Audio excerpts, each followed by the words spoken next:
आपकी आमदनी पर केंद्र सरकार जो कर वसूलती है उसे इनकम टैक्स कहते हैं। बहुत से लोग ये जानना चाहते हैं आखिर आईटीआर होता क्या है। अगर आप भी ये जानना चाहते हैं तो आप बिल्कुल सही जगह पर आए हैं। हेलो दोस्तों, मैं हूं आपकी होस्ट और दोस्त सिमरन क्लियर टैक्स से। एंड आज इस वीडियो में हम आईटीआर के बारे में बात करेंगे, लेकिन शुरू करने से पहले बेल आइकन को जरूर दबाएं और इस वीडियो को लाइक, शेयर और सब्सक्राइब करना ना भूलें। तो चलिए दोस्तों, आइए जानते हैं आईटीआर होता क्या है।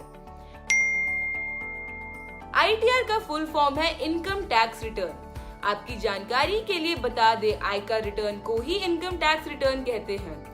कानून के हिसाब से आपको अपनी सालाना इनकम का पूरा ब्यौरा सरकार को लिखित रूप में बताना चाहिए, जैसे कि आपने किन स्रोतों से पैसे कमाए, कितना निवेश किया, कितनी बचत की और कितना कर चुकाया। ऐसी सभी जानकारी करदाता को आयकर विभाग द्वारा नोटिफाई किए गए फॉर्म से सूचित करना चाहिए। इन फॉर्म्स को आईटीआर फॉर्म या आयकर रिटर्न कहा जाता है। देश के कानून के हिसाब से इनकम टैक्स के साथ साथ प्रत्येक नागरिक को आईटीआर फॉर्म भरना भी जरूरी है। साल में एक बार आपको एक आईटीआर फॉर्म में आईटीआर फाइल करना पड़ता है। इनकम टैक्स रिटर्न फाइल करने की आखिरी तारीख आने वाली है।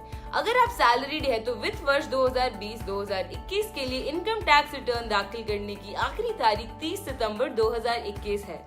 आमतौर पर आईटीआर जुलाई में फाइल किया जाता है।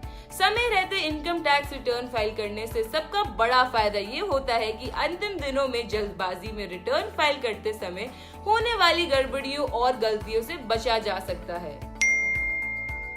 अगर किसी व्यक्ति का इनकम टैक्स के दायरे में नहीं आता है, तब भी वह नील या फिर जीरो आईटीआर रिटर्न भर सकता है। इससे आयकर विभाग की नजर में आपका रिकॉर्ड बेहतर रहता है। नियमित रूप से आईटीआर भरने से वास्तव में आप अपनी आमदनी का एक डॉक्यूमेंट प्रूफ जमा कर लेते हैं, जो किसी वक्त अपनी इनकम साबित करने में आपके काम आ सकता है, जैसे कि लोन लेने या इसी तरह की किसी अन्य जरूरत के वक्त आयकर रिटर्न आपकी इनकम का सबसे भरोसेमंद स्रोत माना जाता है। आपका आईटीआर वास्तव में ये बताता है कि आपकी आय पिछले सालों में कितनी रही है और कर्ज चुकाने के मामले में आपकी क्या स्थिति है। अगर आपकी इनकम टैक्स के दायरे में नहीं आती तो आपके लिए आईटीआर फाइल करना जरूरी नहीं है। अगर आप नियमित रूप से आय का रिटर्न भरते रहते हैं तो इससे आपके कई फायदे मिलते हैं। इनकम टैक्स के अनुसार जिनकी आयु 60 साल से कम और आय 2.5 लाख से ज्यादा है, सीनियर सिटीजन जिनकी आयु 60 से 80 साल और आय 3 लाख से ज्यादा है, उन्हें आईटीआर फॉर्म भरना अनिवार्य है। आईटीआर फॉर्म कई तरह के होते हैं। किस फॉर्म को चुनना है ये कई बातों पर निर्भर करता है। इनमें करदाता की इनकम का स्रोत, इनकम और व्यय कैटेगरी शामिल है जिसमें करदाता आता है।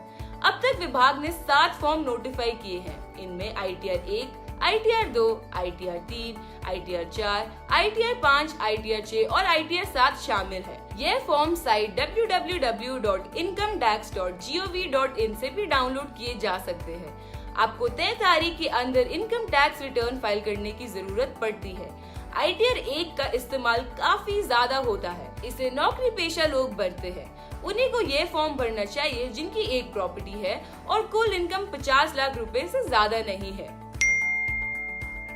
ये बात भी जान ले कि सिर्फ आईटीआर फाइल करना काफी नहीं है।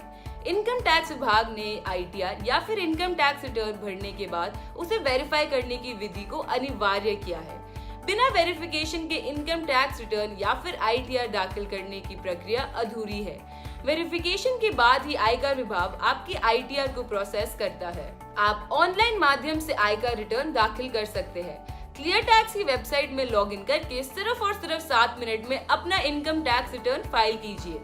दोस्तों, इस वीडियो में हमने जाना कि आईटीआर क्या होता है, आईटीआर क्या है और आईटीआर कैसे फाइल करें।